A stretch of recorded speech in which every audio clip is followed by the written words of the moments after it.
So as a business consultant, I end up getting asked a lot of the same questions over and over and over and over. So instead of constantly typing out the same email or copy and pasting the same Word doc, what we decided to do is create a series of videos to answer the most common questions that we get from our clients and possibly share them with other business owners who may not even have thought to ask these questions yet, but will most certainly ask them at some point in the future. So we've decided to get on our white leather couch here in the office and put together a series. Hope you enjoy them. This is From the White Couch. So we've all been there as a business owner. You've got a year in, maybe 6 months in, maybe 2 years, maybe 5 years in, and you start to wonder, what could I sell this for? And not that every business owner gets in business to turn around and sell their business. Some people really love what they do and they can never envision selling. Other people, that's their only goal. They got in business to build something they could sell and move on to the next thing. But even people who don't want to sell or don't necessarily plan to sell are curious. What is my agency or my manufacturing company worth? With this, we're going to focus on inbound or marketing agencies, simply because we have a lot of experience in that realm. And it's a difficult question to answer. There's a lot of ways to approach it, and the easy cop-out answer is to say, well, it's worth whatever anybody will pay for it, right? And that's true. The question is, how do you show value to a potential buyer? First of all, you need to determine, why is this potential buyer attracted to your company?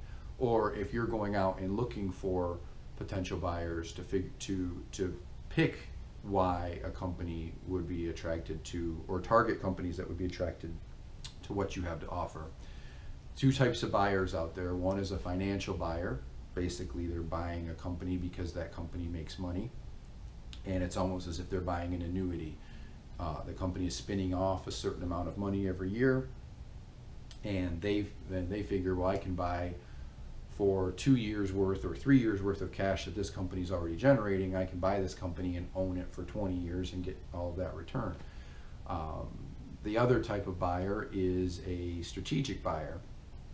A strategic buyer buys because the company that they're acquiring either A, has customers they want, or B, has processes they want, or C, has people that they want, or D, some combination of all the above. Now that's obviously an overly simplified explanation of what types of buyers out there. There are certain buyers that are a combination of the two, but it's a good way to look at it. So in order to determine what your company is worth, the easiest thing to do is to figure out, if a company was to buy me, what would it cost them to build what we have? So if you're in a commodity industry and you're scrambling and fighting for every deal that you get, if you're fighting for every customer that you receive, and you're cutting prices and cutting margins to get that customer, there's really not a lot of value there for any buyer, whether it's a strategic buyer or it's a financial buyer. It may be that the only value in your company is you personally. Without you personally, there is no company, right? So that's the question. If you've got a company that truly is a company that runs without you being involved, and maybe again, if we're talking about an inbound agency, you're very highly ranked with HubSpot, you've got great reviews, you've got great recurring revenue numbers, a wonderful client list, you can take a look at what it would take somebody to build that and figure out, backing into what your company might be worth. The easy way is to say, well, it's worth 2 times your annual recurring revenue, or 4 times your free cash flow. But that's not necessarily true. You can see wild swings in those numbers depending on the outlying factors. But if you're interested in maximizing what your company is worth, the easiest way to do that is to build something that would be extremely difficult to replicate, i.e., have a business that runs on its own, have again, extremely highly ranked reviews with HubSpot or whichever partner you're working with, have a very healthy client list, build a team of great people. That's where you're really going to see the return on your investment, not necessarily saying, well, we did $1 million in revenue last year, therefore our company is worth $1 million. Well, what if that $1 million was all projects? You're in no way, shape, or form guaranteed to do $1 million again. Those projects are done. Now, you may have left a trail of happy customers, but you're at the mercy of whether or not those customers need another project done, right? So if you have annual recurring revenue, monthly recurring revenue, now you've got something that has value. You've got something that you can show, that you can sell to somebody. You've got a client list of people that are currently working with you, that will continue to work with you, that a potential buyer is going to want. If you're the only one in the company who can create the content or develop the strategy, again, what would a company be buying if they bought your company and you didn't come along? They would be buying basically nothing.